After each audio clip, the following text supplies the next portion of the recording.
Word Feast experience.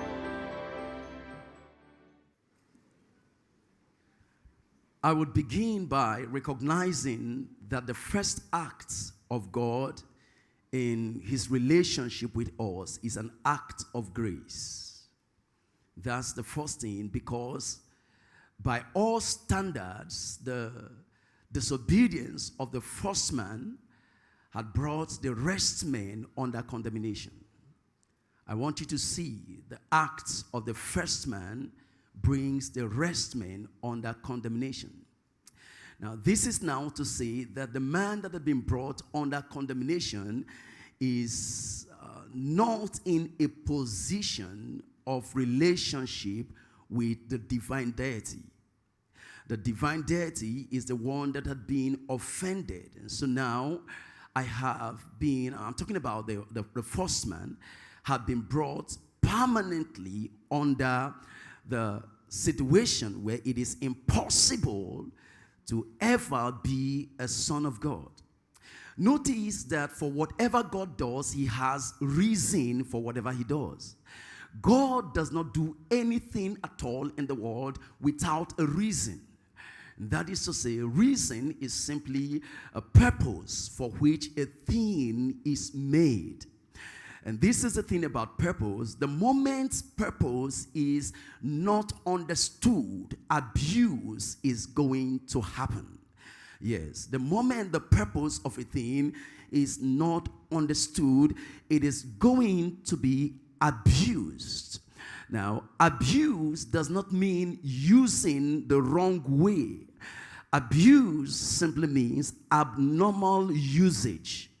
In other words, the product is put in a use that it was not originally intended for. It is being used, but used for something else other than what it was intended for. And so now I would want us to see, because the essence of the creation is relationship or regency. That's why God created man. He made man just to be another one of himself in the world. I want you to take care of my universe. Just rule over it. That's all he did. And here comes the first man, who is the Son of God. Yes, because Adam was actually made as the Son of God. In this context now, sonship means proceeding, one that came out of me. God brought the first man out of himself. It was not that God had a wife and then his wife had to get pregnant and then give birth to Adam. No, what it means is that the essence that came out of me is what has formed this creation that you have now.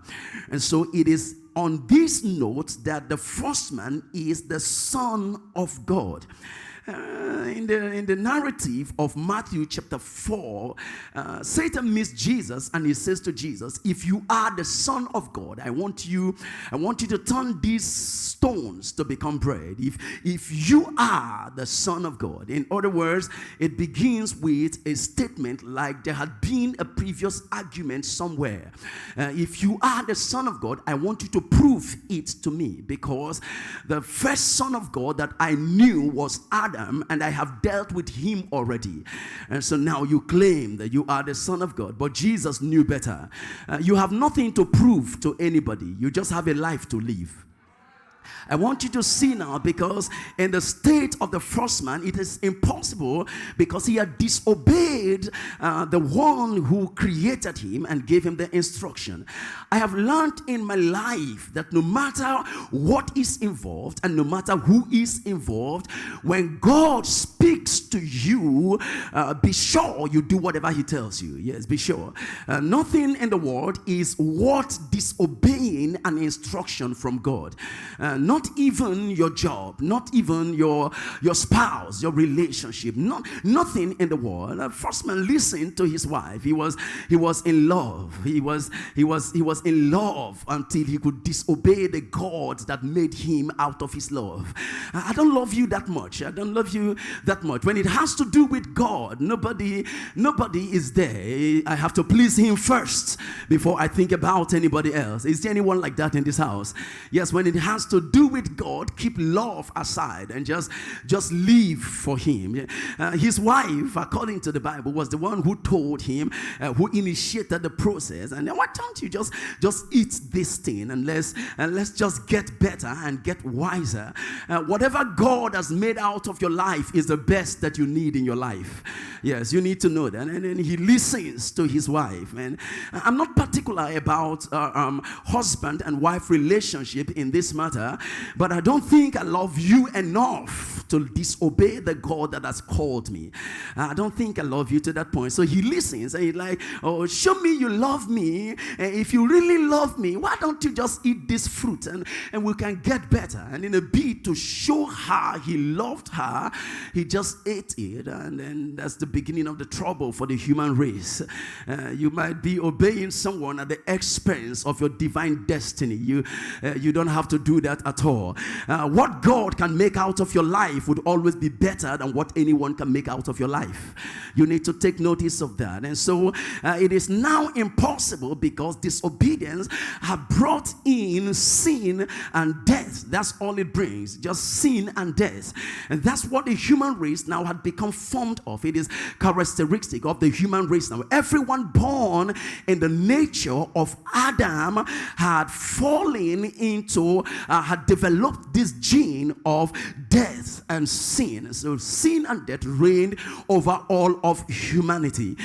To me now, I see the act of God as the act of grace in the first instance, because even though the first man had disobeyed him, he goes forth to make them the first covering. I want you to see that even in rebellion, his grace and his love are still active.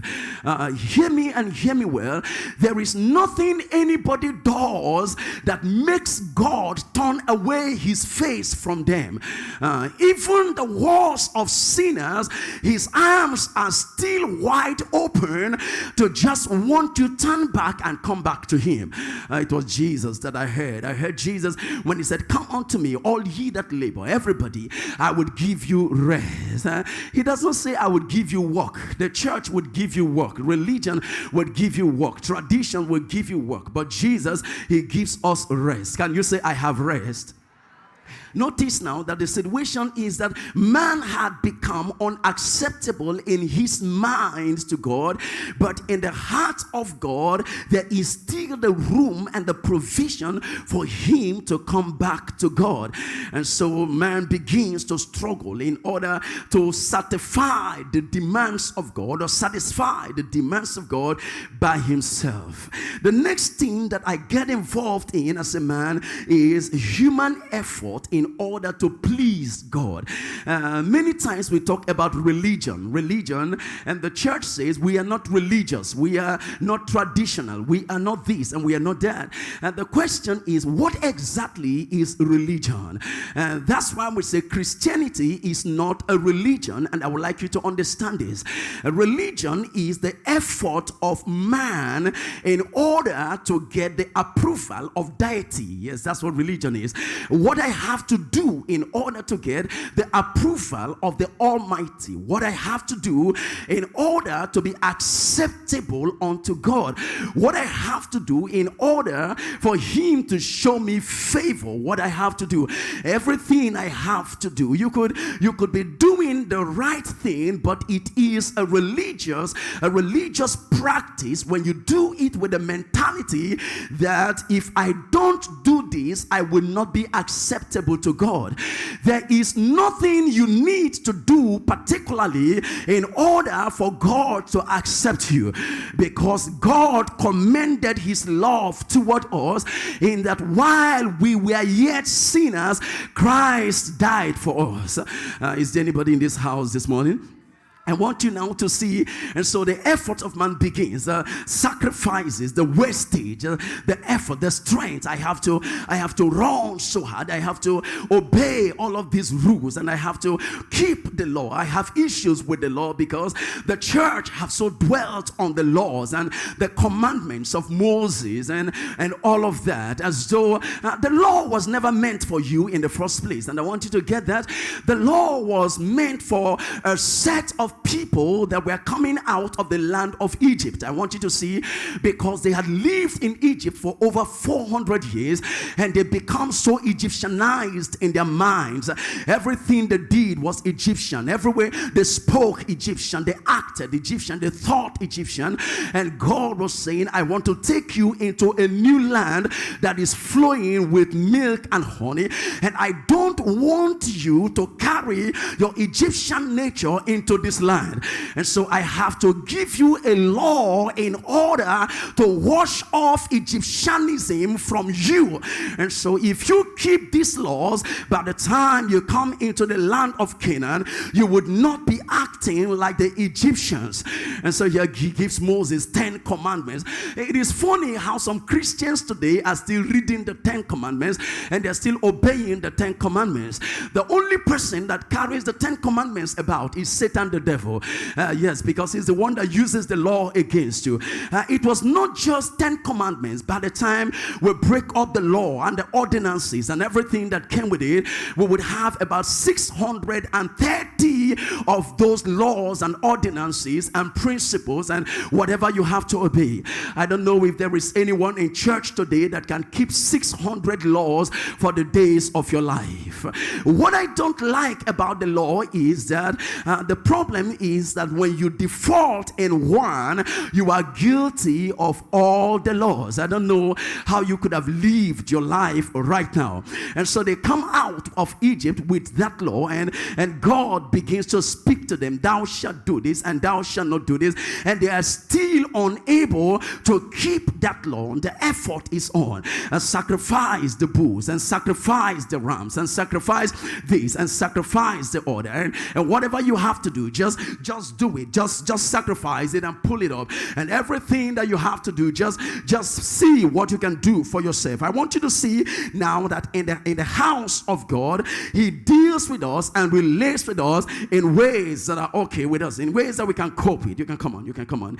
He deals with us at the level of our understanding of him. I want you to see now, because God has always kept his arms open in order to have them back, but they have thought that the acceptance that is coming to them by God has to be on the basis of their obedience of the law.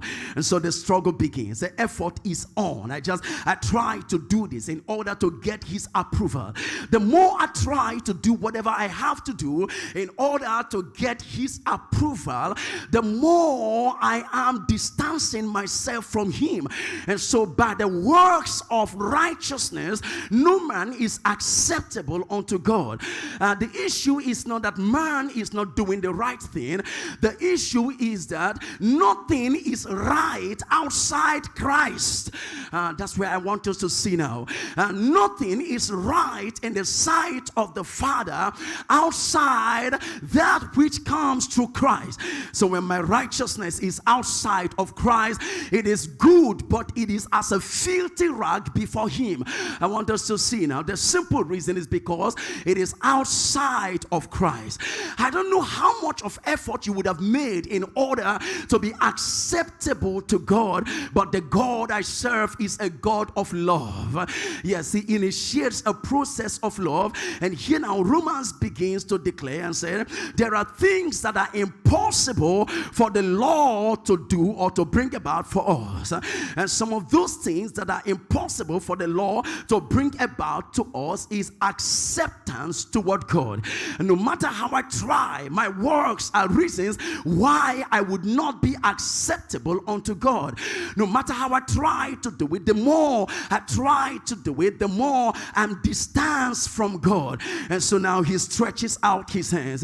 I told us that religion is my efforts to reach out out to God and to please God. But now God himself reaches out to me, not by my effort, but by his design.